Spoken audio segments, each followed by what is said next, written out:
पहला क्वेश्चन ये रहा दोस्तों, process of converting a sequence of text into smaller part in NLP called.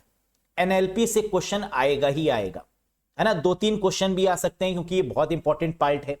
NLP का मतलब आप जानते हैं क्या होता है, नेचुरल लैंग्वेज प्रोसेसिंग। और ये किसका पार्ट है? एनएलपी का मतलब जब हम रोबोट से बातें करते हैं, जब हम मशीन को सिखाते हैं, तो वहां पर हम लोग मशीन क्या हमारी की हुई बातों को समझ पाएगी? जो मैं बोलूंगा क्या वो रोबोट या मशीन समझ पाएगा या कंप्यूटर समझ पाएगा? उसे समझाने के प्रोसेस को ही बोलते हैं एनएलपी, यानी नेचुरल लैंग्वेज प्रोसेसिंग। क्या कह रहा है क्वेश्चन में? एनएलपी में पाठ के अनुक्रम को छोटे भागों में परिवर्तित करने के लिए प्रक्रिया को क्या कहा जाता है? Tokenization, stemming, lemmatisation, POS tagging या ऑल ऑफ दीज? बिल्कुल सही and the correct answer is tokenization. क्या होता है ये टोकेनाइजेशन? बहुत ध्यान से समझो। मान लीजिए कि हमें एक पूरा सेंटेंस रोबोट को समझाना है, आर्टिफिशियल इंटेलिजेंस को समझाना है, मशीन को समझाना है। जैसे वी लव एनएलपी, तो हम मशीन को क्या पूरा सेंटेंस सिखाएंगे? नहीं, हम इसको तोड़ देंगे छोटे छोटे भागों में। वी अलग, लव अलग, एनएलपी अलग। तो हम मशीन को यह समझाएंगे कि यह पूरा सेंटेंस नहीं है बल्कि कलेक्शन ऑफ वर्ड्स है। इन वर्ड्स के कलेक्शन से ही सेंटेंस बन रहा है और इसे हम लोग क्या बोलते हैं? That is called tokenization. जरा क्वेश्चन को फिर से पढ़ो। Process of converting a sequence of text into smaller part. NLP में पार्ट के अनुक्रम के छोटे भागों, यानी बहुत छोटे छोटे भागों में परिवर्तित करना पूरे सेंटेंस को, इसे हम लोग क्या बोलते हैं? That is called tokenization. क्या ये बात समझ में आ गई कि टोकन क्या होता है एनएलपी में? Very good. अब जरा इसको और डिटेल में समझो थोड़ा सा। Dividing a textual input into smaller unit known as token. कह रहे हैं टोकेनाइजेशन में हम लोग बड़े बड़े सेंटेंस को छोटे छोटे मैसेज में ब्रेक करते हैं, जिसे टोकन बोलते हैं। दीज टोकन्स कैन बी, कह रहा है ये टोकन कोई वर्ड भी हो सकता है, कोई कैरेक्टर भी हो सकता है, या कोई सब वर्ड भी हो सकता है। टोकेनाइजेशन का मतलब है टेक्स्ट इनपुट की छोटी इकाइयों में विभाजित करना, जिन्हें टोकन के रूप में जाना जाता है। यह टोकन शब्दों, वर्णों, उपशब्दों के रूप में होता है। जब आप छोटे थे, जब आपको सिखाया जाता था बोलना, तो क्या पूरी लाइन सिखाया जाता था कि एक एक करके सिखाया जाता था? है ना, एक एक करके सिखाया जाता था ना। बोलो पापा, बोलो मम्मी, ऐसे सिखाया जाता था ना। बोलो बुआ, बोलो चाचा, है ना। इस तरीके से कि पूरा एक सेंटेंस दे दिया जाता था बोलने के लिए कि पापा बहुत अच्छे हैं, ये बोलो। ऐसा तो नहीं होता था। तो जब मशीन को हम सिखाएंगे तो एक बच्चे की तौर पर ही सिखाएंगे, है ना, क्योंकि ये मशीन भी तो हमारे लिए क्या है? स्टार्टिंग तौर पे एक नन्ना मुन्ना सा बच्चा ही तो है। और छोटे छोटे वर्ड्स में, कैरेक्टर्स में चीजों को डिवाइड करना ही टोकेनाइजेशन कहलाता है। उम्मीद है ये बात समझ में आ गई होगी। बहुत बढ़िया। दूसरा क्वेश्चन के आंसर को करिए, बताइए, पढ़िए question. In NLP, in natural language processing, reduces words to their base और रूट फॉर्म इज कॉल्ड। कह रहे प्राकृतिक भाषा प्रसंस्करण यानी एनएलपी में शब्दों को उनके मूल या मूल रूप में परिवर्तित कर देता है। क्या? अब जरा क्वेश्चन को समझो। क्वेश्चन में दिया हुआ है एनएलपी में कोई एक ऐसा प्रोसेस है जो रिड्यूस करता है वर्ड को बेस और रूट फॉर्म में। क्या होता है ये अभी हम आपको डिटेल में बताएंगे। अगर क्वेश्चन में कभी भी बेस और रूट की बात हो रही होगी, है ना, बेबी को क्या पसंद है? बेस। बेबी को बेस पसंद है और एग्जामिनर को भी बेस पसंद है। किसका बेस पसंद है? एनएलपी का। तो एनएलपी का बेस या रूट की बात होगी। रूट का मतलब क्या होता है? रूट का मतलब जड़, है ना। एक तरीके से आप कह सकते हैं कि जो उसका बेस है एनएलपी का, या जो रूट है वो क्या है? Tokenization, stemming, lemmatisation, POS tagging या ऑल ऑफ दीज। और करेक्ट आंसर होगा स्टेमिंग। जैसे पेड़ की स्टेम होती है ना, पेड़ की जड़ होती है, वैसे ही हमारे एनएलपी के बेस और रूट को क्या बोला जाता है? That is called stemming. जहां पर स्टेमिंग में अगेन मशीन कैसे काम करेगी ये हम उसको सिखाते हैं, मशीन को ये सिखाते हैं कि हे रोबोट तुम्हें कैसे बोलना है या हमारी भाषा को तुम्हें कैसे समझना है, वाया स्टेमिंग। क्या होता है ये स्टेमिंग, आइए देखते हैं डिटेल में। कह रहे stemming in NLP reduces words to their base और रूट फॉर्म, मतलब प्राकृतिक भाषा प्रसंस्करण यानी एनएलपी में स्टेमिंग शब्दों को उनके मूल या मूल रूप में परिवर्तित कर देती है। लेकिन समझ में आपको नहीं आया, बोलिए सर नहीं आया, वेरी गुड, मैं जानता हूं आपकी बात। अब समझो जरा, कह रहा एग्जाम्पल 1, मान लीजिए 3 अलग अलग वर्ड्स हैं, स्विमर, स्विमिंग और स्विम। क्या इन तीनों का मतलब अलग अलग होगा? जी हां, थोड़ा सा फर्क तो होगा, स्विमर अलग है, स्विमिंग अलग होगा, स्विम्स का मतलब अलग होगा, लेकिन इन तीनों में कॉमन क्या है? कह रहा है इन तीनों में कॉमन है, रूट वर्ड जो इसका है वो है स्विम, तैरना, ये कॉमन है। तो इसका मतलब कि जब भी रोबोट के पास में स्विमर बोला जाएगा, स्विमिंग शब्द का इस्तेमाल किया जाएगा या स्विम्स शब्द का इस्तेमाल किया जाएगा, रोबोट उसको क्या समझेगा? स्विम समझेगा, है ना। ऐसा नहीं है कि स्विमिंग को वो अलग समझेगा, स्विमर को अलग समझेगा, स्विम्स को अलग समझेगा, नहीं, इन तीनों का रूट निकाल लेगा और उसका एक चीज समझेगा, दैट इज स्विम। समझ में आ गया? Very good. एक और एग्जाम्पल है stemming in NLP, example number 2 क्या है? जैसे ओरिजिनल वर्ड है फिशिंग, फिस्ट, फिशर या फिश। ये 4 अगर अलग अलग वर्ड्स हैं तो इसको मशीन या रोबोट क्या समझेगी? अगेन इसका कॉमन ले लेगी और कॉमन निकल के आएगा फिश, और ये बन जाएगा स्टेम्ड आउटपुट, यानी स्टेमिंग इसको बोल दिया गया। तो स्टेमिंग समझ में आया क्या होता है? बेस कह लीजिए या स्टेम्ड आउटपुट कह लीजिए या क्रक्स कह लीजिए, है ना, कि जो अलग अलग तरीके के शब्द हैं, वर्ड्स हैं, उनको एक में कन्वर्ट करना, जो कॉमन है वो ले लेना, दैट इज कॉल्ड एनएलपी, है ना। यानी बेस और रूट की अगर कभी भी बात की जाएगी तो आंसर क्या होगा? स्टेमिंग होगा। क्या ये बात समझ में आई? Very good. अगर ये बात समझ में आ गई तो क्वेश्चन 3 पे चलते हैं। Dash overcome the drawback of stemming in NLP. कह रहे क्या स्टेमिंग में कोई दिक्कतें थी, कोई कमियां थी, कोई ड्रॉबैक था जिसको किसी ने दूर किया? जी हां, डैश एनएलपी में स्टेमिंग की कमियों को दूर करता है। Tokenization, stemming, lemmatisation, POS tagging या ऑल ऑफ दीज। और करेक्ट आंसर है लेमेटाइजेशन। क्या याद रखना है कि स्टेमिंग की कमियों को जिसने दूर किया, एनएलपी में स्टेमिंग की कमियों को दूर करने वाला जो पार्ट है, that is called lemmatisation. Lemmatisation. अब क्वेश्चन उठा कि सर लेमेटाइजेशन क्या है, ये भी बता दीजिए। इधर आइए, देखो होता क्या है, स्टेमिंग में हम क्या कर रहे थे? कॉमन ले रहे थे। जैसे चेंज है, चेंजिंग है, चेंजेस है, चेंज्ड है और चेंजर है। इसमें कॉमन क्या है? चेंज का मतलब होता है बदलना, है ना, चेंज करना, बदल लेना। इसमें से स्टेमिंग में कॉमन लिया गया तो आया चेंज, CHANG, क्योंकि ये तो इतना सब में कॉमन है, CHANG, CHANG, CHANG, CHANG, CHANG। तो इसने कॉमन ले लिया CHANG। क्या ये सही है? नहीं, क्योंकि CHANG इस स्पेलिंग में गलती है, क्योंकि सही स्पेलिंग क्या होनी चाहिए थी? चेंज, CHANGE, लेकिन इसने कॉमन उठाया और CHANG ले लिया। लेमेटाइजेशन ने इस चीज को रिजॉल्व किया।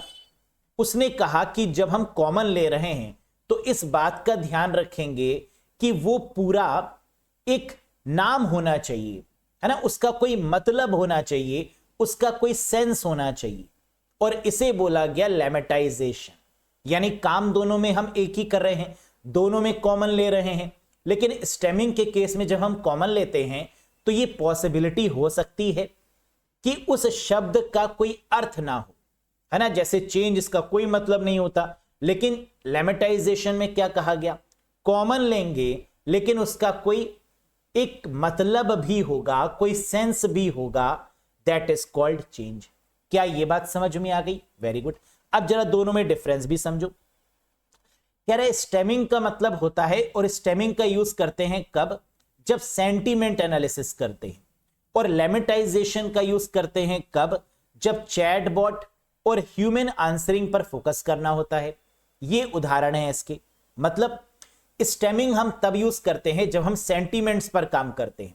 सेंटीमेंट का मतलब हंसना, मुस्कुराना, रोना, उदास होना, है ना। जब मूड हमारे फ्लैक्चुएट करते हैं, फ्लैक्चुएशंस जब हमारे मूड स्विंग्स करते हैं या मूड फ्लैक्चुएट करते हैं। क्या रोबोट के मूड फ्लैक्चुएट करते हैं? नहीं। लेकिन क्या रोबोट के मूड भी फ्लैक्चुएट करने चाहिए? जी हां। अगर हम दुखी हैं तो हम अगर दुखी होकर रोबोट से बातें कर रहे हैं तो रोबोट भी कैसे रिस्पॉन्स करेगा? दुख के साथ में। तो ये होता है स्टेमिंग यानी सेंटीमेंट एनालिसिस। लेकिन लेमेटाइजेशन किस पर काम करता है? जब हम चैटिंग करते हैं, चैटबॉट्स जैसे एलेक्सा, सिरी, है ना, इनके थ्रू। ह्यूमन आंसरिंग, जब वो हमें आंसर करता है तब वो लेमेटाइजेशन पर फोकस करे। तो स्टेमिंग का प्रयोग करते हैं सेंटीमेंट्स पर, जबकि लेमेटाइजेशन का प्रयोग करते हैं चैटबॉट या फिर ह्यूमन आंसरिंग के समय। समझ में आया? Very good. नेक्स्ट, चौथा question. NLP is the process of assigning a grammatical category like noun, verb, adjective etc to each word in a sentence। कह रहे डैश एनएलपी का एक वाक्य में प्रत्येक शब्द को एक व्याकरणिक श्रेणी जैसे संज्ञा, क्रिया, विशेषण आदि निर्दिष्ट करने की प्रक्रिया है। अब अगर क्वेश्चन में आपको एनएलपी के साथ में नाउन मिल जाए, वर्ब मिल जाए, एडजेक्टिव की बात हो रही हो, तो इस केस में आंसर लगा दीजिएगा पीओएस टैगिंग। पीओएस टैगिंग का मतलब पार्ट ऑफ स्पीच टैगिंग। यहां पर हम रोबोट्स को क्या सिखाते हैं? नाउन का मतलब, वर्ब क्या होता है, एडजेक्टिव क्या होता है। जैसे अगर आप इंग्लिश की क्लासेस लेते हैं तो वहां आपको क्या सिखाया जाता है? सबसे पहले यही ना कि नाउन किसे कहते हैं, वर्ब क्या होता है, एडवर्ब क्या होता है, एडजेक्टिव क्या होता है, प्रोनाउन क्या होता है। यही सारी बातें हम मशीन को भी सिखाते हैं, है ना। मशीन को भी अंग्रेज बना रहे होते हैं, और इसी को बोलते हैं क्या? POS tagging, part of speech tagging. जैसे रेनी वेदर, वेदर कैसा है, मौसम कैसा है, रेनी, है ना। तो हमने क्या बता दिया? मौसम की कैटेगरी बता दी कि मौसम देखो कई तरीके का हो सकता है। वो रेनी भी हो सकता है, वो ड्राई भी हो सकता है, वो सनी भी हो सकता है, वो कूल नेचर भी हो सकता है ना। तो अलग अलग तरीके के वेदर हो सकते हैं। तो इसकी जब हम ट्रेनिंग देते हैं तो that is called POS tagging, यानी पार्ट ऑफ स्पीच को सिखाना, पार्ट ऑफ स्पीच टैगिंग। समझ में आया? एनएलपी के 4 क्वेश्चंस। अब चारों को एक बार फिर से रिवाइज करो फटाफट कि किसमें क्या आंसर करेंगे। पहला वाला क्या है? अगर क्वेश्चन में यह कहा जाए कि एनएलपी में किसी बड़े टेक्स्ट को छोटे छोटे चीजों में, टोकन्स में डिवाइड किया जा रहा है या छोटे पार्ट में डिवाइड किया जा रहा है, तो आंसर लगा लेंगे ना, टोकेनाइजेशन। Very good. इस तरीके से छोटे छोटे पार्ट में, टोकन्स में, जहां टोकन्स का मतलब वर्ड, कैरेक्टर, सब वर्ड हो सकता है। दूसरा क्वेश्चन हमने क्या कहा? रूट या बेस की बात अगर की जाए, है ना, बेबी को बेस पसंद है, रूट की बात की जाए या बेस की बात की जाए, तो आंसर क्या होगा? स्टेम। स्टेम का मतलब होता है तना, है ना, तो यानी बेस। और यहां पर हम स्टेमिंग में किसकी बात कर रहे हैं? कॉमन लेने की। तो जब कॉमन लेने की बात करते हैं तो उसे क्या बोलते हैं? स्टेमिंग। लेकिन हमने यहां पर यह भी समझा कि बेस और रूट का मतलब स्टेमिंग तो है, लेकिन स्टेमिंग में कुछ चांसेस हैं गलती होने के भी। क्या? जब हम कॉमन लेते हैं तो हो सकता है कि जो हम कॉमन लें वो पूरा कंप्लीट वर्ड ना हो, उसका कोई मतलब ना हो, यह पॉसिबिलिटी भी हो सकती है। और इस पॉसिबिलिटी को समझते हुए हम लोगों ने, इस ड्रॉबैक को समझते हुए, इस ड्रॉबैक को रिमूव करने का फैसला लिया, overcome the drawback of stemming, और इसका एडवांस टेक्नोलॉजी लेकर आए जिसको कहा गया लेमेटाइजेशन। जिसको कहा गया क्या? लेमेटाइजेशन। लेमेटाइजेशन क्या होता है? इसमें भी हम कॉमन लेते हैं, स्टेमिंग के ड्रॉबैक को दूर करते हैं और कंप्लीट वर्ड पर फोकस करते हैं कि उसका कोई मतलब होना चाहिए, है ना। जहां हमने देखा कि स्टेमिंग में CHANG का कोई मतलब नहीं था लेकिन कॉमन था, वहीं CHANG का कंप्लीट एक सेंस हो गया, एक मतलब हो गया, जो लेमेटाइजेशन हो गया।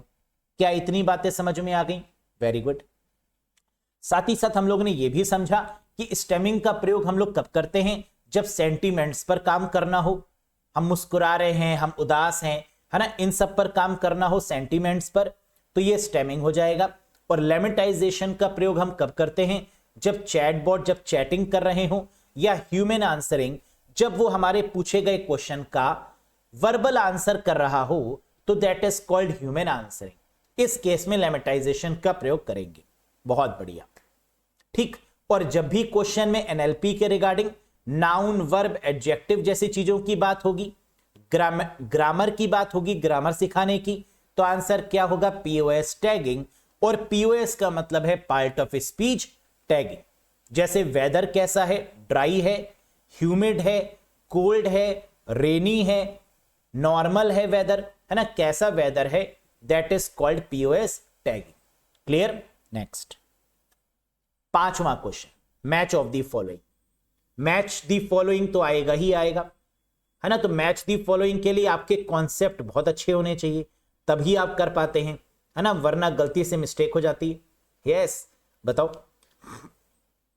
आईओटी से ये क्वेश्चन है basically, match the following. Sensor क्या होता है, एक्चुएटर क्या होता है, आईओटी क्या होता है, और गेटवे क्या होता है ना। मैच करो। देखो, सेंसर का काम क्या है? सेंसर का काम होता है आईओटी में कलेक्ट करना चीजों को, है ना। जैसे ड्रोन है, तो ड्रोन एक सेंसर ही तो है जो पिक्चर्स लेता है, वॉइस कैप्चर करता है ना, तो that is called a sensor. यानी सेंसर का मतलब क्या होगा? Detect physical changes like temperature, light और मोशन। तापमान, प्रकाश या गति आदि को मापता है, जिसे बोलते हैं सेंसर, है ना। जैसे ब्लड प्रेशर को नापने वाला सेंसर ही तो होगा। वेदर को नापने वाला कि आज बारिश हो सकती है, कल बारिश हो सकती है ना, अनुमान दिखा दिया जाता है, सेंसर ही तो है। लाइट को नापने के लिए सेंसर ही तो है। स्पीड को नापने के लिए सेंसर ही तो है, अलग अलग तरीके के। यस, तो that is what we call sensor. Actuator क्या होता है? एक्चुएटर का मतलब है परफॉर्म एक्शन, जो एक्शन परफॉर्म करे वो actuator. Like turning on a motor, अगर हम किसी भी मशीन को ऑन करते हैं या लाइट को ऑन करते हैं तो ये एक्चुएटर हो गया। यानी कोई क्रिया करना, जैसे मोटर या लाइट को चालू करना या बंद करना, that is called the actuator. Clear है? आईओटी का मतलब क्या है? बिल्कुल सही, a network of connected physical devices. IoT का मतलब एक ऐसा नेटवर्क जिसमें हम जितने भी फिजिकल डिवाइसेस हैं, जैसे वॉच है, रेफ्रिजरेटर है, इन सब को, रिमोट है, इन सब को इंटरनेट से कनेक्ट कर रहे हैं, क्लाउड से कनेक्ट कर रहे हैं, दैट इज कॉल्ड आईओटी। यानी आपस में जुड़े हुए फिजिकल डिवाइसेस को नेटवर्क से जोड़ना, है ना, यही कहलाता है क्या? IoT, internet of things. Gateway का मतलब क्या है? गेटवे का मतलब जो ब्रिज स्टैब्लिश करे क्लाउड और डिवाइसेस के बीच में, वो गेटवे है। यस, गेटवे क्या करता है? एक ब्रिज बनाता है, एक मध्यस्थ के तरीके से काम करता है, लेकिन वो किसको जोड़ेगा? डिवाइसेस को। डिवाइसेस जैसे एक्चुएटर है, सेंसर है ना, इन डिवाइसेस को और इंटरनेट यानी क्लाउड को आपस में जोड़ने का काम करेगा, दैट इज गेटवे। तो गेटवे का मतलब आईओटी डिवाइस को इंटरनेट या क्लाउड से जोड़ने का काम करता है, दैट इज कॉल्ड गेटवे। क्या समझ में आ गया? एक बार फिर से देख लो। सेंसर क्या करेगा? तापमान, प्रकाश, गति आदि को मापेगा। एक्चुएटर क्या करेगा? कोई क्रिया करता है, जैसे मोटर या लाइट को चालू करने की। आईओटी क्या करेगा? फिजिकल डिवाइसेस को आपस में कनेक्ट करेगा। और गेटवे क्या करेगा? एक ब्रिज स्टैब्लिश करेगा इंटरनेट यानी आईओटी डिवाइसेस और इंटरनेट के बीच में, या इंटरनेट की जगह पर क्लाउड भी बोल सकते हैं। तो आईओटी डिवाइसेस और क्लाउड के बीच में एक ब्रिज स्टैब्लिश करेगा, that is called gateway. Clear है दोस्तों? Very good. Next, match the following. एक और क्वेश्चन करिए, निम्नलिखित का मिलान आपस में। ये क्वेश्चन नेटवर्किंग से है। एक तरफ आईपी एड्रेस है, मैक एड्रेस है, फायरवॉल है, राउटर है। दूसरी तरफ आपके 4 ऑप्शन हैं। Unique physical address, security system that control incoming and outgoing network traffic, devices that forward data packet between computer network, या logical address used to identify a device. अब ऐसे क्वेश्चन का सही तरीका क्या है? यहां तो आपको IP address, MAC address, firewall और राउटर दिख रहा है, तो बेटर ये है कि आप इधर वाला पढ़िए, है ना, जो लंबे लंबे स्टेटमेंट हैं उनको पढ़िए और इनसे मैच करिए तो ज्यादा आसान होगा, है ना। तो आप कैसे भी कर सकते हैं। आईपी एड्रेस क्या होता है? बिल्कुल सही, आईपी एड्रेस को लॉजिकल एड्रेस भी बोलते हैं, है ना। आईपी एड्रेस का मतलब क्या होता है? वो एड्रेस जो कि यूनिक एड्रेस होता है कंप्यूटर का, जो कि असाइन किया जाता है 32 बिट का होता है ना, आईपी एड्रेस हो गया। तो logical address used to identify a device, जिसके द्वारा नेटवर्क में डिवाइस का पता लगाया जाता है, that is called IP address. MAC address क्या होगा? बिल्कुल सही, फिजिकल एड्रेस को क्या बोलेंगे? मैक एड्रेस बोलेंगे। फिजिकल एड्रेस है, बर्न्ड इन एड्रेस है, 48 बिट का address MAC address. Media access control address, MAC address कितने बिट का? 48 बिट का। कहां पर लिखा होता है? एनआईसी कार्ड के ऊपर। बहुत बढ़िया। फायरवॉल क्या है? फायरवॉल का काम है सिक्योरिटी प्रोवाइड करना। आपको देखते समझ में आ गया कि security system that control incoming and outgoing traffic, जो आने वाले डेटा और जाने वाले डेटा पर निगरानी रखता है, ट्रैफिक पर निगरानी रखता है, पैकेट्स पर निगरानी रखता है, दैट इज कॉल्ड फायरवॉल। कि इंटरनेट पर क्या आ रहा है और क्या जा रहा है ना, ये मेंटेन करने का काम किसका? ये सिक्योरिटी रखने का काम किसका है? फायरवॉल का, जो हार्डवेयर और सॉफ्टवेयर का कॉम्बिनेशन है। Very good. राउटर क्या है? Device that forward data packet between computer network. OSI model की तीसरी लेयर पर काम करता है राउटर, नेटवर्क लेयर पर, और इसका मेन काम क्या होता है? डेटा पैकेट्स को मेंटेन करना। तो डिवाइस दैट फॉरवर्ड, जो फॉरवर्ड करती है, रिसीव करती है डेटा पैकेट को कंप्यूटर नेटवर्क के बीच में, उसे बोल देते हैं राउटर। क्या कोई दिक्कत हुई आंसर करने में? बिल्कुल नहीं। एक बार हिंदी में देख लीजिए। आईपी एड्रेस क्या है? लॉजिकल एड्रेस, लॉजिकल पता जो नेटवर्क पर डिवाइस को पहचानने के लिए उपयोग किया जाता है या पहचाने, that is called the IP address. Very good. MAC address क्या है? Media access control address, device के नेटवर्क इंटरफेस को सौंपा गया यूनिक फिजिकल पता, that is called MAC address यानी physical address. Burned in address, NIC card address, that is called MAC address. Firewall क्या है? एक सुरक्षा प्रणाली जो नेटवर्क ट्रैफिक को नियंत्रित करती है, उसे फायरवॉल बोलेंगे, जो सिक्योरिटी प्रोवाइड करती है। राउटर क्या है? ऐसा उपकरण जो कंप्यूटर नेटवर्क के बीच डेटा पैकेट्स को अग्रेषित यानी फॉरवर्ड करता है, दैट इज कॉल्ड राउटर। बहुत बढ़िया। Next, again match the following करो। जितना प्रैक्टिस करेंगे मैच दी फॉलोइंग की, है ना, जितना अलग अलग तरीके की प्रैक्टिस करेंगे उतना ही कॉन्फिडेंस लेवल बढ़ेगा एग्जाम में। बताओ, ये क्वेश्चन किससे है? ईमेल से। ईमेल में कितने तरीके की प्रोटोकॉल होती हैं? प्रोटोकॉल का मतलब होता है रूल्स एंड रेगुलेशंस। ईमेल में 4 तरीके की प्रोटोकॉल काम करती है, एसएमटीपी, POP3, IMAP और माइम। तो जरा बताओ किसका यूज किस में है? माइम का इस्तेमाल किस में करते हैं? मल्टीमीडिया कंटेंट, है ना, यानी जो अटैचमेंट होते हैं उनके लिए माइम प्रोटोकॉल का यूज करते हैं। जब हम मेल भेजते हैं तो कई बार उसके साथ हम ग्राफिक्स भेजते हैं, मल्टीमीडिया भेजते हैं, है ना, जैसे ऑडियो है, वीडियो फाइल्स है, इमेजेस है, MS वर्ड की फाइल है, एक्सेल की फाइल को अटैच कर देते हैं, पावर पॉइंट की फाइल को अटैच कर देते हैं, किसी इमेज को अटैच कर देते हैं। तो ये हो गया माइम, यानी ए का हो गया 4th वाला। बोलो yes sir. Send multimedia content like images, audio, video via email. IMAP क्या है? Internet message access protocol. IMAP और POP3 इन दोनों की मदद से ईमेल को एक्सेस करते हैं सर्वर से, है ना, रिट्रीव करते हैं, निकालते हैं। IMAP की मदद से देखते हैं, रीड करते हैं, है ना, कुछ भी कह लीजिए। तो IMAP क्या है? Access email from server without downloading. IMAP का मतलब जैसे जीमेल, जब जीमेल में हमें मेल को देखना होता है तो क्या हम उसको अपने कंप्यूटर में डाउनलोड करते हैं तब देखते हैं? नहीं, सिंपली gmail.com लिखते हैं, वेबसाइट ओपन हो जाती है और वहां पर मेल को रीड कर लेते हैं। तो क्या डाउनलोड करने की रिक्वायरमेंट होगी आई मैप में? बिल्कुल भी नहीं, आई मैप में कभी भी डाउनलोडिंग नहीं करेंगे। लेकिन POP3 जो सिंगल डिवाइस पर काम करता है, क्या यहां पर डाउनलोड करने की रिक्वायरमेंट होगी? जी हां, जैसे MS आउटलुक, जैसे थंडरबर्ड, जैसे एप्पल मेल। अगर आप इनमें से किसी का यूज करेंगे तो एक ही सिस्टम पर आपका वो मेल चलेगा, सॉफ्टवेयर इंस्टॉल करना होगा और वहां आपको मेल को डाउनलोड करना होगा, तभी उसके बाद आप देख सकते हैं। तो POP3 में मेल को एक्सेस करने के लिए आपको क्या करना होगा?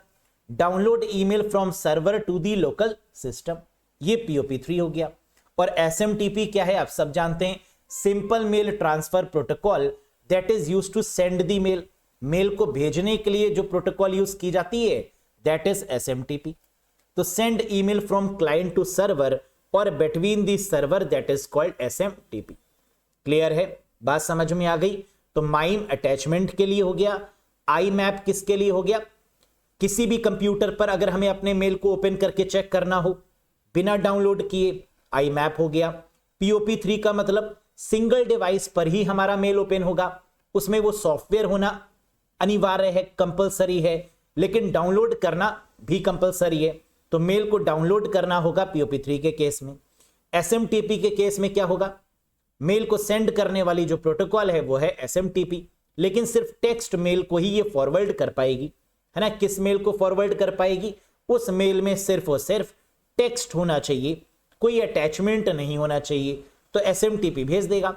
लेकिन अगर अटैचमेंट हुआ तो माइम से मदद लेगा और अटैचमेंट भी भेज देगा, है ना। ऐसी तो होगा।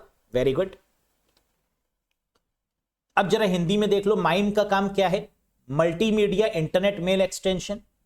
ईमेल के माध्यम से चित्र, ऑडियो, वीडियो जैसी मल्टीमीडिया सामग्री को भेजा जाता है। बिल्कुल सही। आई मैप क्या है? बिना डाउनलोड किए सर्वर से ईमेल को एक्सेस करना, डाउनलोड नहीं करना है, आई मैप है। POP3 का मतलब ईमेल को सर्वर से डाउनलोड करके लोकल सिस्टम पर चलाना, POP3 हो गया। SMTP क्या है? ईमेल भेजने के लिए उपयोग होता है, ईमेल सेंड करने के लिए SMTP हो गया। Very good. अगला देखो, क्वेश्चन नंबर 8 बताओ। अगेन मैच दी फॉलोइंग, है ना। मजा आ रहा है ना करने में? चीजें आती हैं, बस रिवाइज हो जाता है बढ़िया तरीके से। यही तो कॉन्फिडेंस लाना है एग्जाम से पहले। करो। तो ये क्वेश्चन आपको समझ में आ रहा है कहां से है? मेमोरी से। रजिस्टर, कैशे, रैम और रोम। करो। High speed memory between CPU and RAM. RAM और CPU के बीच में जो हाई स्पीड मेमोरी है उसे क्या बोलते हैं? बफर के तरीके से काम करती है। बिल्कुल सही, that is called cache memory, है ना। तो यानी अगर हम पहले का देखें तो कैशे होगा, ऐसे मिलाएं। दूसरा क्या था? Smallest and fastest memory in CPU। CPU में ऐसी कौन सी मेमोरी है जो CPU के अंदर है? वो स्मॉलेस्ट भी है यानी छोटी भी है, वो टेम्परेरी भी है, लेकिन सबसे फास्ट है। तो आप जानते हैं सबसे फास्ट मेमोरी कौन सी है? रजिस्टर। तो रजिस्टर का क्या हो गया? Smallest and fastest memory in CPU। अब इसके बाद कैशे क्या हो जाएगा? फर्स्ट वाला जो अभी हम लोग ने डिस्कस किया, high speed memory between CPU and RAM. तीसरा क्या है? रैम। अब आपने देखते ही यहां पूरा नहीं पढ़ा, आपने देखा रैम और यहां स्टार्ट हो रहा है नॉन वोलाटाइल मेमोरी से, नीचे हो रहा है वोलाटाइल मेमोरी से। आप जानते हैं रैम क्या है? टेम्परेरी। टेम्परेरी का मतलब वोलाटाइल, तो आंसर क्या होना चाहिए?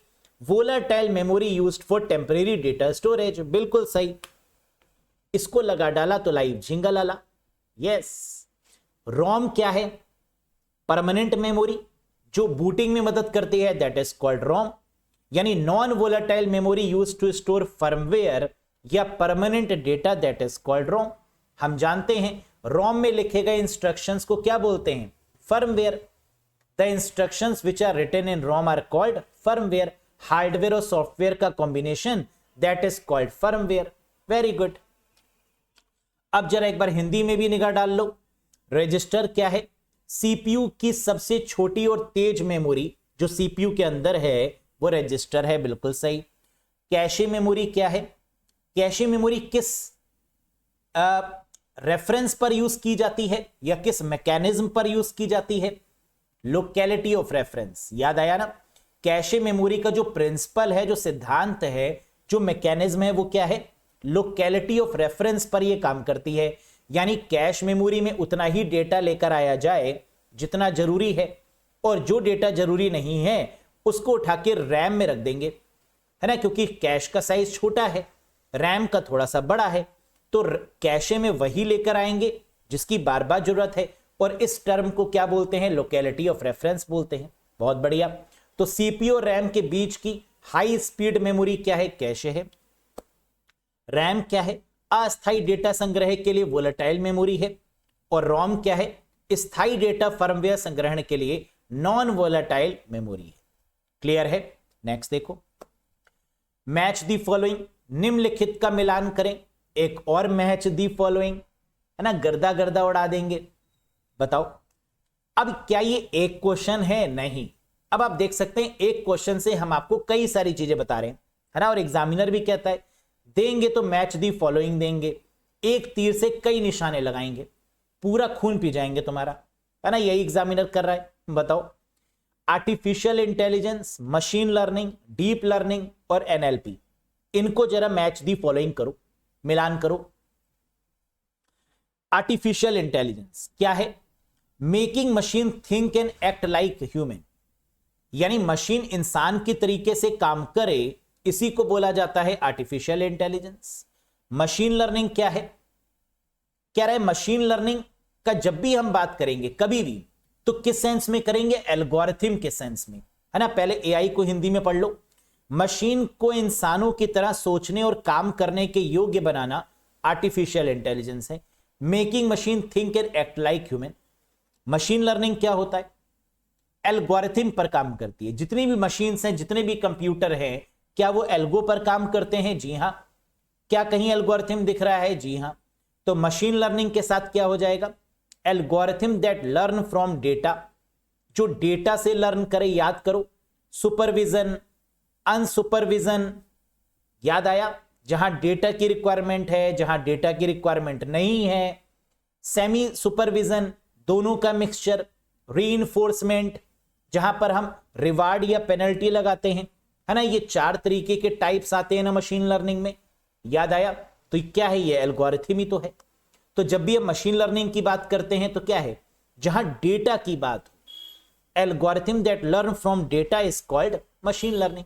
डेटा से सीखने वाली एल्गोरिथम क्या है? मशीन लर्निंग है। बहुत बढ़िया। डीप लर्निंग क्या है? बिल्कुल सही आपने कहा। डीप लर्निंग का मतलब होता है न्यूरॉन्स, न्यूरल नेटवर्क, है ना, जो हमारे ब्रेन के जैसे काम करे, वो है डीप लर्निंग। यानी subset of machine learning using neural networks. जब भी न्यूरल नेटवर्क की बात करेंगे तो आंसर क्या होगा? डीप लर्निंग होगा।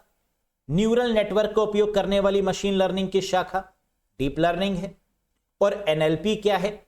Natural language processing, making computers understand the human language, कि रोबोट और कंप्यूटर्स और मशीन हमारी लैंग्वेज को समझे आसानी से, that is called NLP, natural language processing. समझ में आया? बोलो यस सर। तो एनएलपी क्या हो गया? कंप्यूटर को मानव भाषा समझाने के तरीका, दैट इज कॉल्ड एनएलपी।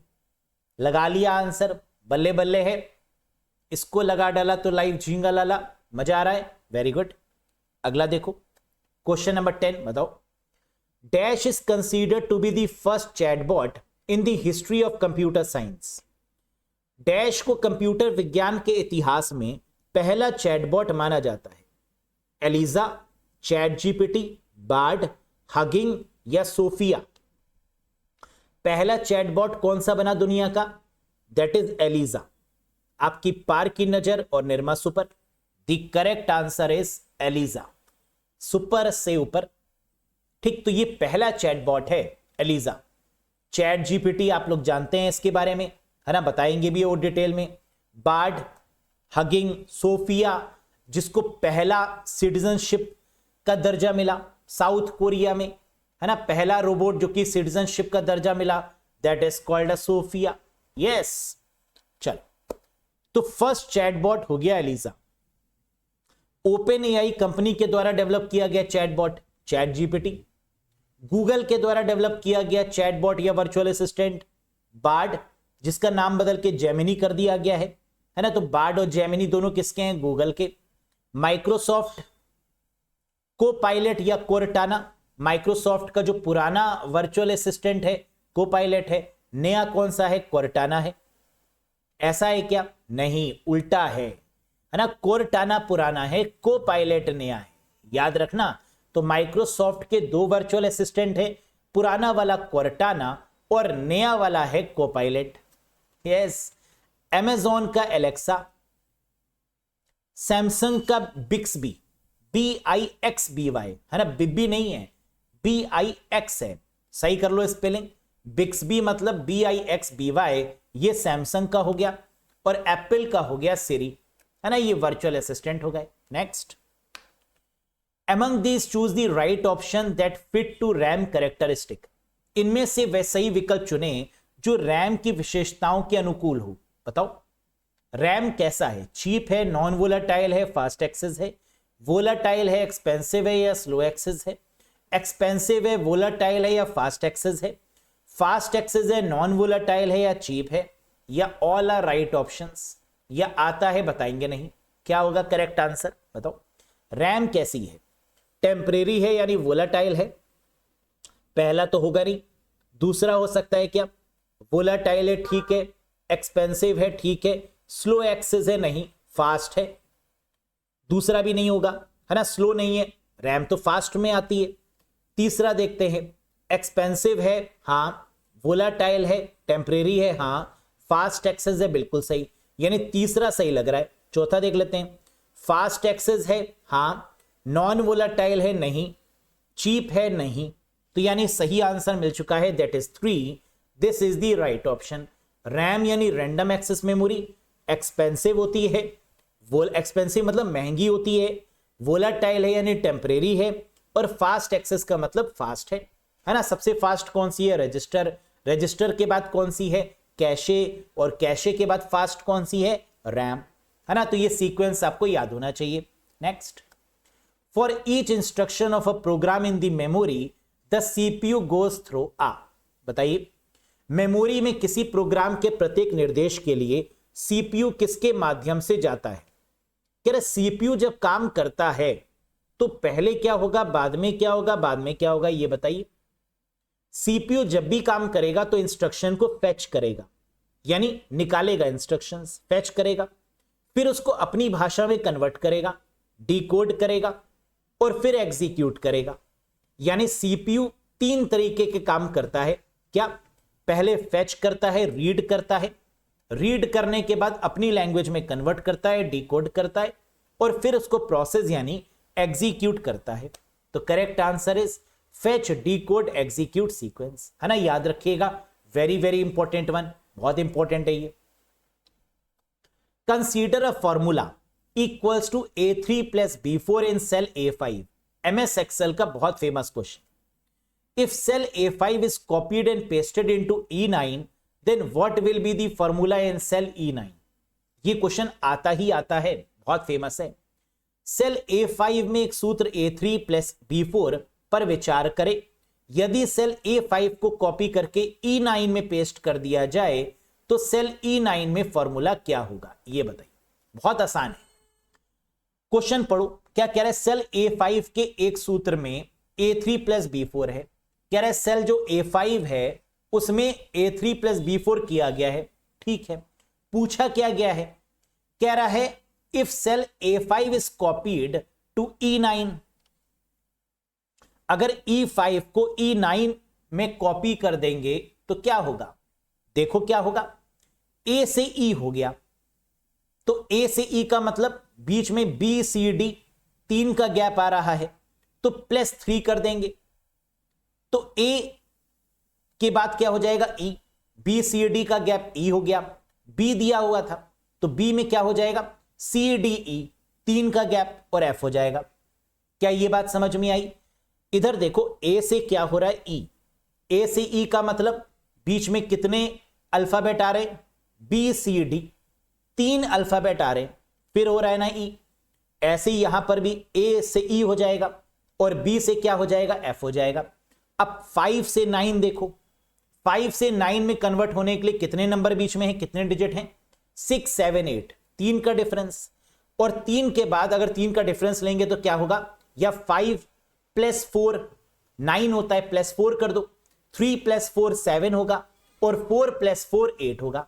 समझ में आ रहा है ना। तो रीजनिंग लगानी है, A5 से E9 में जो चेंज हो रहा है क्या वही चेंज आगे भी होगा, यस सर। तो E9 = E7 + F8, यानी ये हो जाएगा करेक्ट आंसर। समझ में आ गया होगा। टैलेंटेड तो आप हैं लेकिन घमंड नहीं करते, है ना, यही बढ़िया बात है आपकी। Next, to minimize workbook in MS Excel 2021। MS Excel 2021 या किसी भी वर्जन में वर्कबुक को छोटा करने की शॉर्टकट की क्या है? क्या आप वर्कबुक को मिनिमाइज कर सकते हैं एक्सेल में? जी हां। और इसकी शॉर्टकट की क्या है? Control + F9। कंट्रोल के साथ F9 जब आप प्रेस करेंगे तो जो वर्कबुक खुली होगी, वर्कबुक क्या होता है, कलेक्शन ऑफ वर्कशीट्स, वर्कशीट्स के कलेक्शन को ही वर्कबुक बोलते हैं। और इसको मिनिमाइज करने की शॉर्टकट की क्या है? Control + F9। याद रखिएगा, इंपॉर्टेंट है। Next, what will be the round off Excel expression round 20.945,2। Round पूछा जाता है, बड़ा फेमस है ना, प्रीवियस कई सारे एग्जाम्स में पूछा गया, लेटेस्ट वाले में बताइए। राउंड में (2 कह रहा है, 2 का मतलब पॉइंट के बाद 2 प्लेस पे क्या कर देंगे, होल कर देंगे। तो 20.94 है, क्या आ जाएगा, 20.95 आ जाएगा। क्या 20.95 कहीं गिवन है? जी हां, यानी second is the correct answer. तो कॉमा के बाद जो भी नंबर होगा उतने पॉइंट के बाद, क्या कह रहा था, पॉइंट के बाद 2 नंबर, 2 कौन से, 9 और 4। तो 4 को क्या कर दिया, राउंड, क्या हो गया, 95 हो गया। Next, which of the following is the correct arrangement in the descending order of the size in MS Excel। Again popular question. MS Excel 365 में उनके आकार के अवरोही क्रम में निम्नलिखित में से कौन सी व्यवस्था सही है? यानी आपको डिसेंडिंग ऑर्डर बड़े से छोटे में आपको कन्वर्ट करना है। तो सबसे बड़ा क्या होगा, इधर से अगर आप देखोगे लेफ्ट टू राइट तो बड़े से छोटा दिखेगा, राइट टू लेफ्ट करेंगे, है ना, तो छोटे से बड़ा दिखेगा। कैसे भी कर लो। करेक्ट आंसर है सेकंड, वर्कबुक, वर्कशीट, फिर रेंज, फिर सेल। या ऐसे सोचो, सबसे छोटा सेल, कई सारे सेल मिलके क्या बनाएंगे, उसकी रेंज, कई सारी रेंज से क्या बनेगी, वर्कशीट, और वर्कशीट के कॉम्बिनेशन को क्या बोलते हैं, वर्कबुक, है ना, यही तो होगा। या वर्कबुक सबसे बड़ा, फिर उससे छोटी वर्कशीट, फिर उससे छोटा रेंज, फिर उससे छोटा सेल, है ना, ये भी कह सकते हैं। Next, in this type of topology each node is simply connected to its right and left node. इस प्रकार की टोपोलॉजी में प्रत्येक नोड बस अपने दाएं और बाएं तरफ के नोड से जुड़ा होता है। टोपोलॉजी का मतलब फिजिकल और logical connection of computer over a network, यानी कंप्यूटर्स का फिजिकल या लॉजिकली आपस में कैसे जुड़े होंगे, है ना, इसी को बोलते हैं टोपोलॉजी। तो कह रहा है ऐसी कौन सी टोपोलॉजी है जिसमें राइट और लेफ्ट साइड के नोड आपस में कनेक्टेड होते हैं? बिल्कुल सही, that is called ring topology, है ना। आप देख सकते हैं रिंग शेप में, क्या राइट लेफ्ट के नोड आपस में अपने आसपास से कनेक्टेड होंगे? जी हां, प्रत्येक नोड बस अपने दाएं और बाएं तरफ के नोड से ही जुड़ा होता है, that is called ring topology.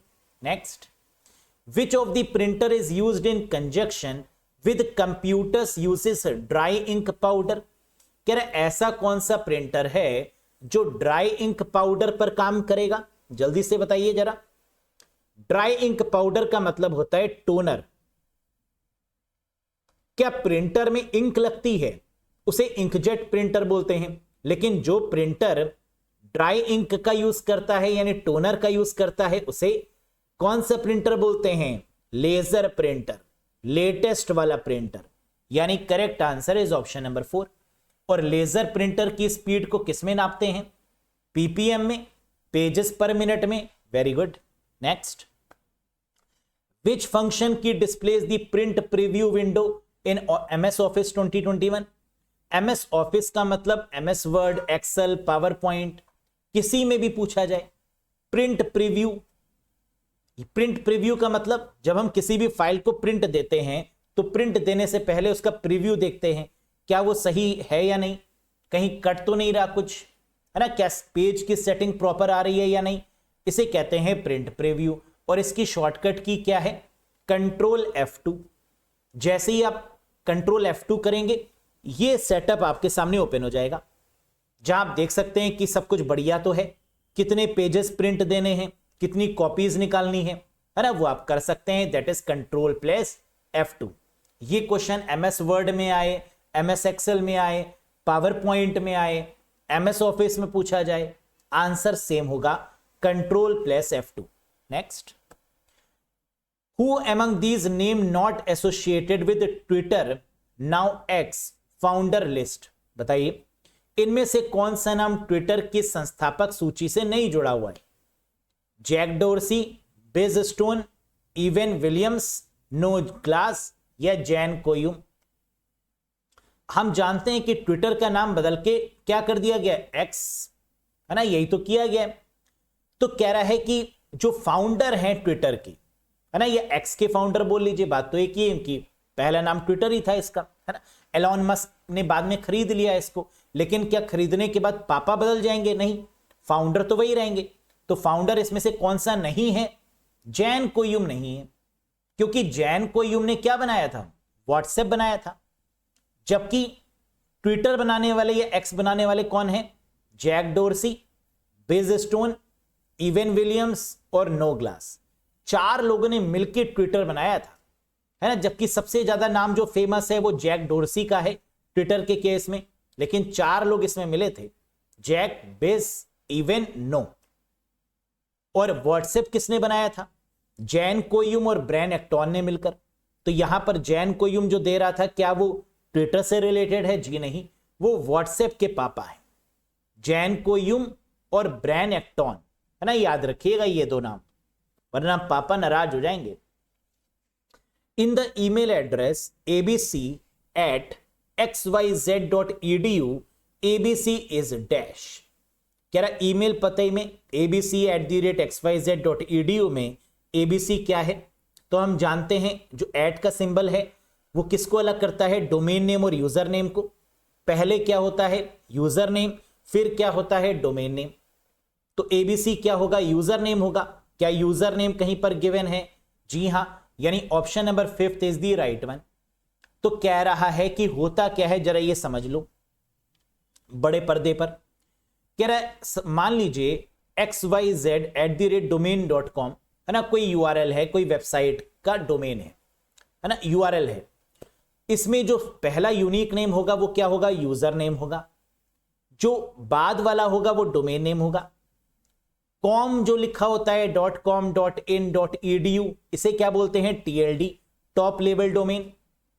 और जो कैरेक्टर है वो ऐट का साइन है ना। जो डॉट है वो सेपरेटर के तरीके से काम करता है, dot separate part of the address, है ना। .com हो गया, .in हो गया, .edu हो गया।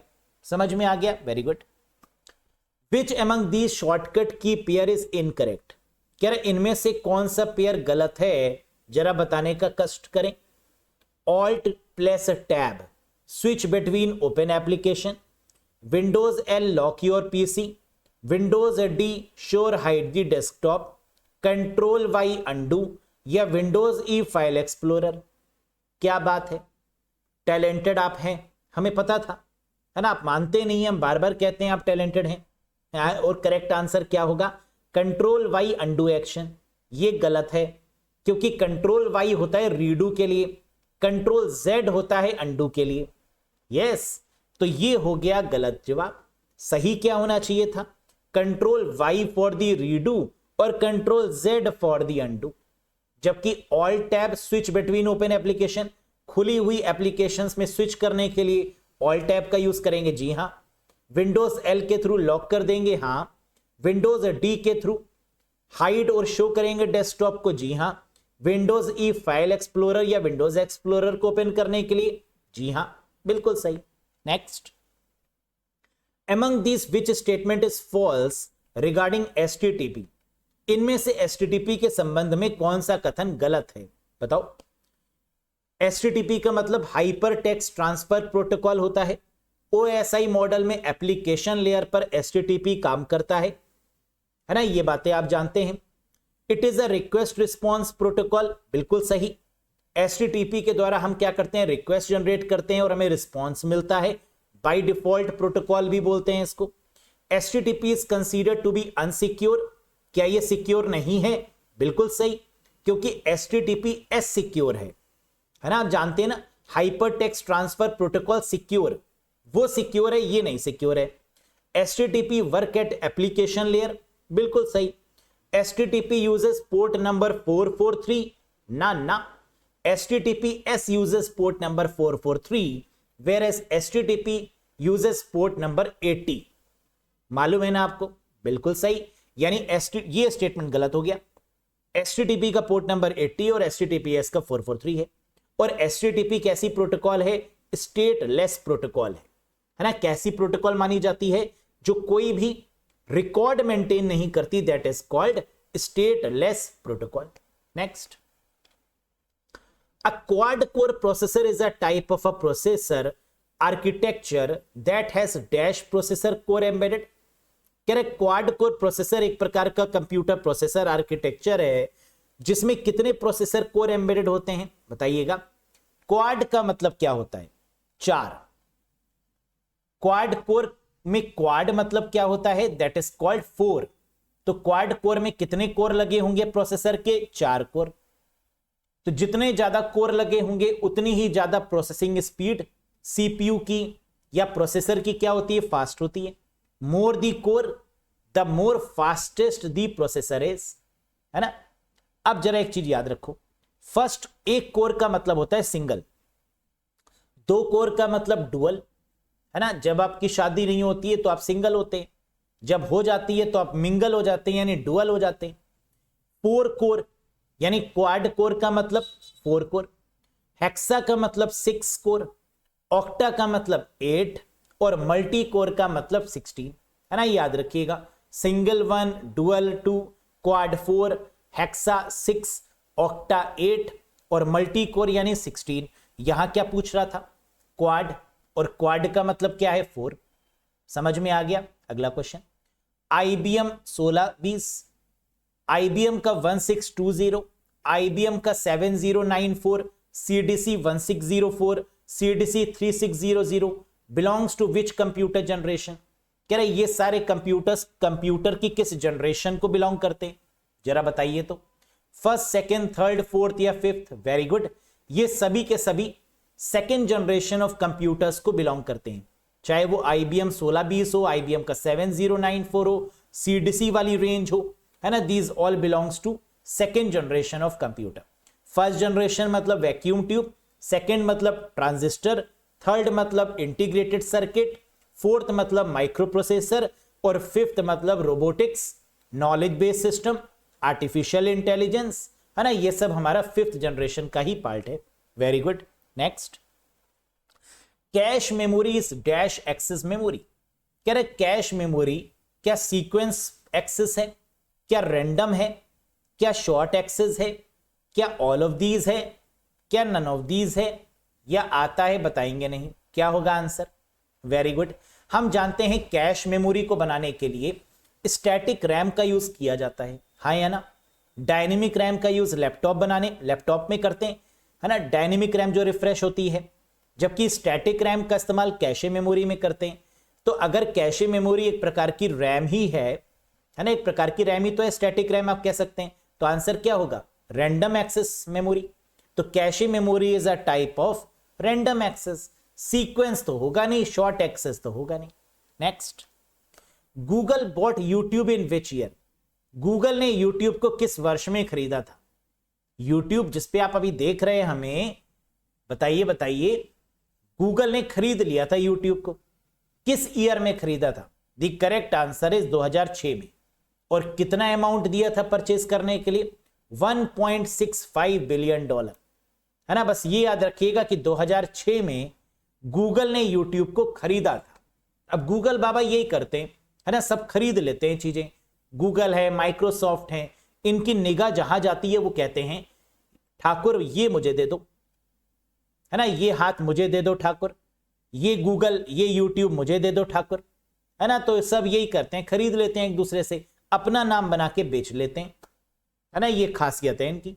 Next, if you change Windows 10 to Windows 11 you are actually performing. बताओ, यदि आप विंडोज 10 को विंडोज 11 में बदलते हैं तो आप वास्तव में क्या कर रहे हैं?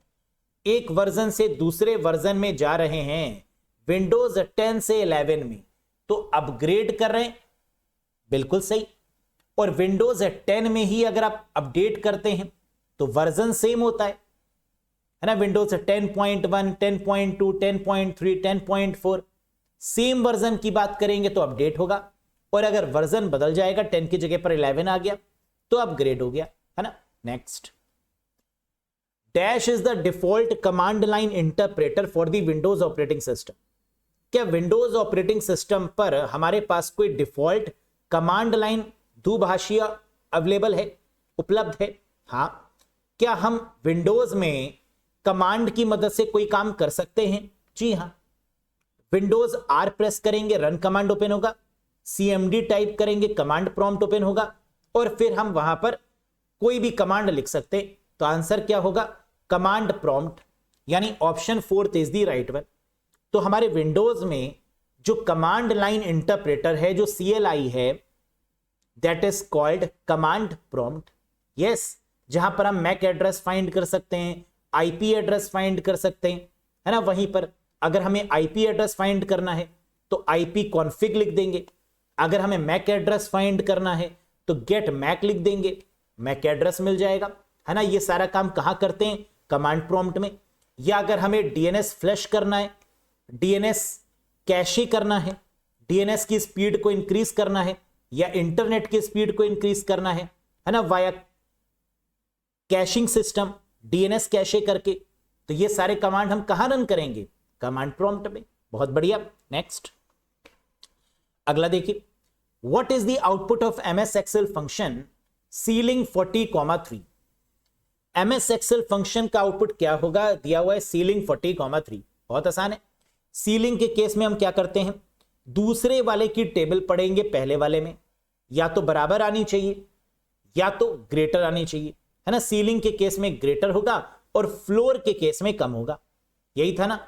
फ्लोर मतलब नीचे और सीलिंग मतलब ऊपर, तो सीलिंग में ज्यादा वाली वैल्यू आएगी। तो 3 के टेबल में क्या 40 आएगा? नहीं, यानी बड़ा आना चाहिए। तो 3 के टेबल में बड़ा कब आएगा? 3 को जब 13 से मल्टीप्लाई करेंगे तो 39 आएगा, जो कम है। 3 को 14 से मल्टीप्लाई करेंगे तो क्या आएगा? 42। तो आंसर क्या हो गया? That is 42। लेकिन अगर यहां पर सीलिंग के जगह पर फ्लोर दिया होता, फ्लोर 40,3, तो आंसर क्या हो जाता? 39 हो जाता, है ना। 40 से कम, that is 39। Very good. Next, what is the shortcut key to format the cell in Excel. Excel में सेल्स को फॉर्मेट करने की शॉर्टकट की क्या है? सेल को फॉर्मेट करने का मतलब हमें नंबर्स के फॉर्मेट में चाहिए, हमें डेट के फॉर्मेट में चाहिए, अलग अलग फॉर्मेट है ना हमारे पास में। तो इसके लिए जो शॉर्टकट की है वो क्या है? दैट इज बिल्कुल सही, Ctrl+1 for the format cell. करके देखिएगा, एक्सेल शीट ओपन करिए, Ctrl+1 करिए, क्या होगा?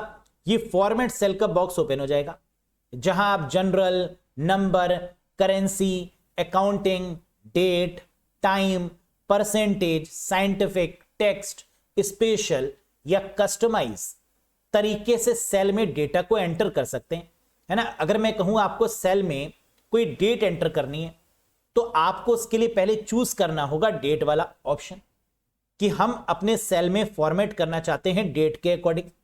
टाइम करना है तो टाइम चूज करना होगा, परसेंटेज करना है तो परसेंटेज चूज करना होगा, करेंसी अगर एंटर करनी है तो करेंसी चूज करना होगा। तो ये फॉर्मेट सेल ओपन करने की जो शॉर्टकट की है वो है Ctrl+1। क्लियर है।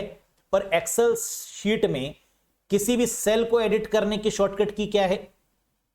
F2। Very good. F2 function की मदद से हम किसी भी सेल को एडिट कर सकते हैं। बहुत बढ़िया। Next, what is the result of the following MS Excel formula. कह रहे निम्नलिखित एमएस एक्सेल सूत्र का परिणाम क्या होगा, बराबर 256 divided by 8 divided by 4 divided by 2। बहुत आसान है। सबसे पहले क्या करेंगे, 256 को 8 से डिवाइड करेंगे, क्या आएगा 32। फिर जो आया उसको 4 से डिवाइड करेंगे क्योंकि आगे 4 गिवन है, तो 32 को 4 से डिवाइड करेंगे, क्या आएगा 8। फिर उसके आगे 2 गिवन है, 2 गिवन है, तो 8 को 2 से डिवाइड करेंगे, क्या आएगा 4। बिल्कुल सही किया आपने विचार, क्योंकि आंसर आ चुका है, that is 4। Answer is option number 3, that is 4। Clear है। तो 256 डिवाइडेड बाई 8 32, फिर 32 डिवाइडेड बाई 4 8, फिर 8 divided by 2 that is 4। Next, cell address $A4 in a formula in MS Excel means, यानी ये क्वेश्चन किससे है, सेल रेफरेंसिंग से। और सेल रेफरेंसिंग में $A4 का मतलब क्या है, या तो रो को लॉक करेंगे या तो कॉलम को, है ना। तो यहां पर क्या किया गया है, कॉलम को लॉक कर दिया गया है, यानी मिक्स्ड सेल रेफरेंस का उदाहरण है। आंसर क्या होगा, ऑप्शन नंबर 2। हम जानते हैं रिलेटिव में कोई भी डॉलर का प्रयोग नहीं होता, एब्सोल्यूट में रो और कॉलम दोनों को लॉक किया जाता है ना, $A $1।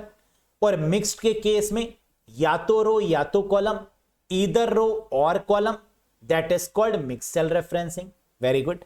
नेक्स्ट, है ना, ये क्वेश्चन तो पूछा भी गया था JA के क्वेश्चन में, देखा था ना आपने। A1 रिलेटिव है, $A $1 एब्सोल्यूट है, और $A1 मिक्स्ड है, या A $1 ये भी मिक्स्ड है। तो अगर $1 मिलेगा तो वो मिक्स्ड, $2 मिलेंगे तो एब्सोल्यूट, और कोई भी डॉलर नहीं मिलेगा तो वो रिलेटिव, है ना। ये ऐसे ही तो सिखाया था आपको, बहुत बढ़िया।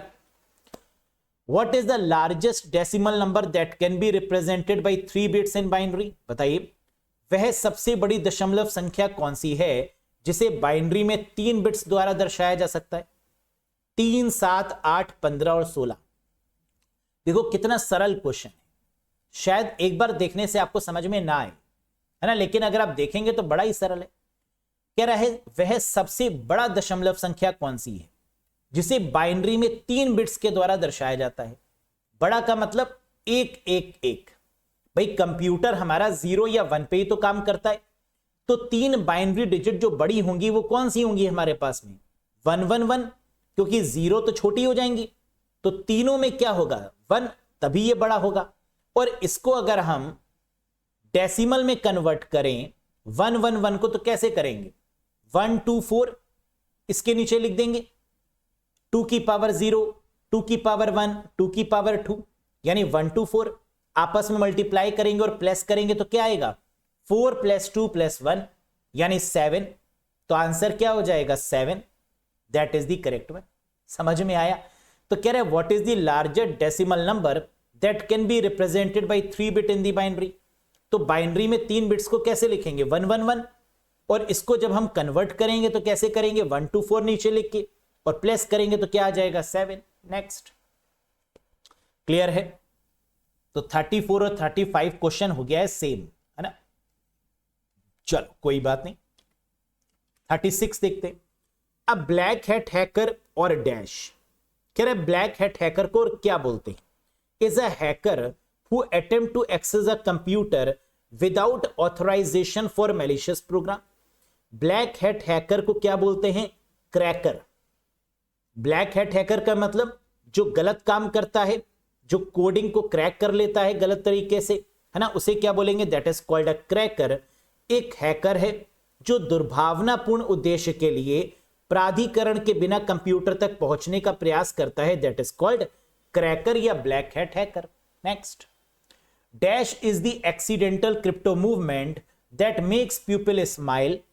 It is also an open source peer to peer cryptocurrency. बहुत प्यारा क्वेश्चन है, क्या है, डैश आकस्मिक क्रिप्टो आंदोलन है जो लोगों को मुस्कुराने पर मजबूर कर देता है। यह भी एक open source peer to peer cryptocurrency का उदाहरण है। क्रिप्टो करेंसी का मतलब होता है बिटकॉइन, है ना। क्रिप्टो करेंसी है जो डिसेंट्रलाइज्ड है। डिसेंट्रलाइज्ड का मतलब कोई पापा नहीं है उसका, है ना, जैसे आरबीआई नहीं है उसके पास में क्रिप्टो करेंसी के पास, कोई रेगुलेट करने वाली बॉडी नहीं है। Yes, peer to peer cryptocurrency है। पीयर का मतलब दोस्त, जो आपस में ही काम कर ले सारा, ऐसी क्रिप्टो करेंसी। लेकिन जो लोगों के चेहरे पे स्माइल ले आती है उसे क्या बोलते हैं? बिटकॉइन, लाइटकॉइन, इथेरियम, टीथर या डॉज कॉइन।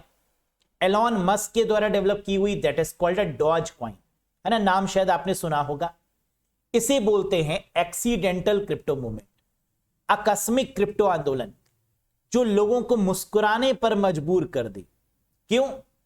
सबसे बढ़िया बात तो यह है कि एलॉन मस्क ने क्रिप्टो करेंसी को बढ़ावा देने के लिए एक डॉज कॉइन नाम की क्रिप्टो करेंसी बनाई, जिसका आप देख सकते हैं एक कुत्ते की शक्ल पर इसको रखा गया, है ना, एंड दैट इज तोड़ा कुत्ता कुत्ता साडा कुत्ता टॉमी।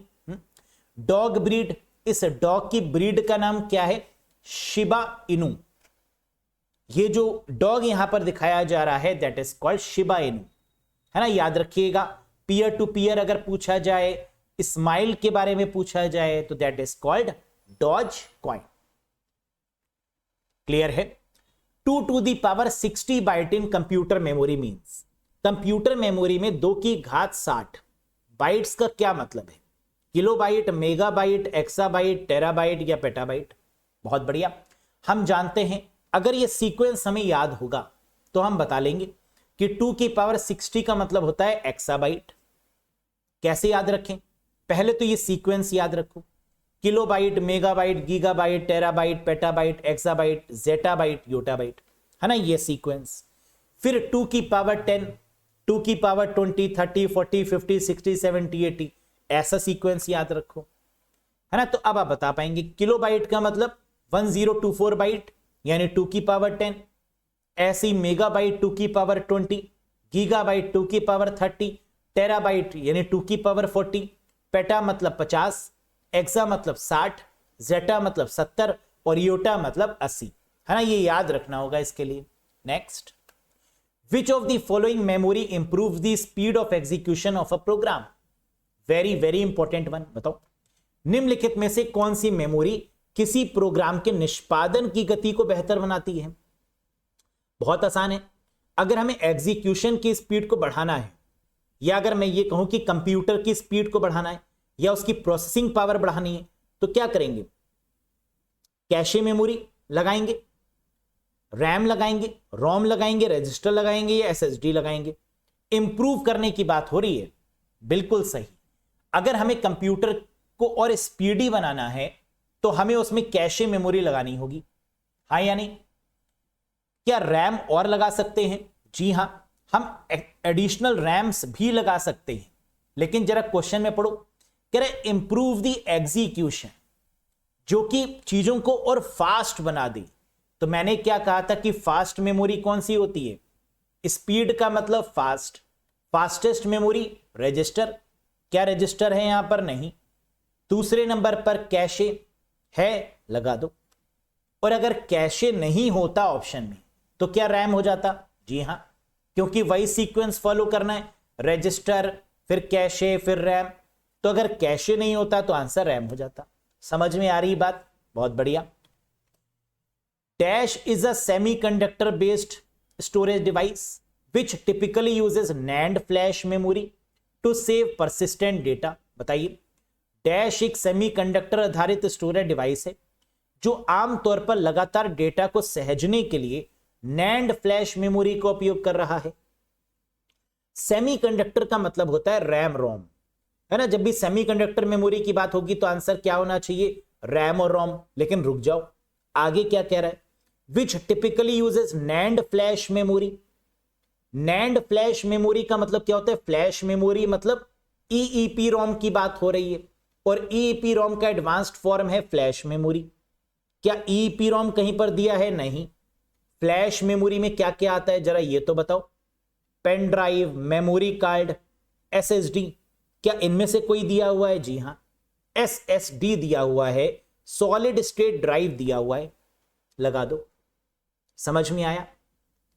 क्या एसएसडी एक प्रकार का रोम है? हां, ईपी रोम का एडवांस्ड फॉर्म फ्लैश मेमोरी यानी सेमीकंडक्टर हो गया, सही है।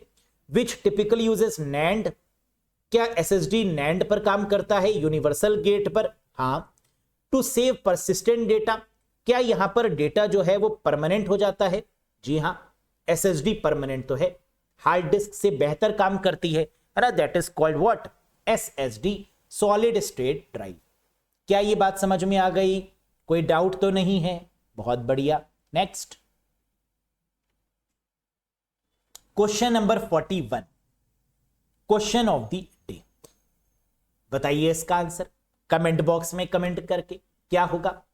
Dash is a type of read only memory यानी रोम whose capacity are programmed by the integrated circuit manufacturer। Dash एक प्रकार की रोम है। रोम कितने तरीके की होती है आपको पता है ना? पी रोम, ईपी रोम, ईपी रोम, एम रोम। तो आपको यहां पर बताना है ये एक प्रकार की रोम है जिसकी क्षमता एकीकृत सर्किट यानी इंटीग्रेटेड सर्किट निर्माता द्वारा प्रोग्राम की जाती है। पी रोम है, ईपी रोम है, ईपी रोम है, एम रोम है, या ऑल ऑफ दीज है, या आता है बताएंगे नहीं। क्या होगा इसका करेक्ट आंसर? कमेंट करके बताइएगा अगर आता है तो।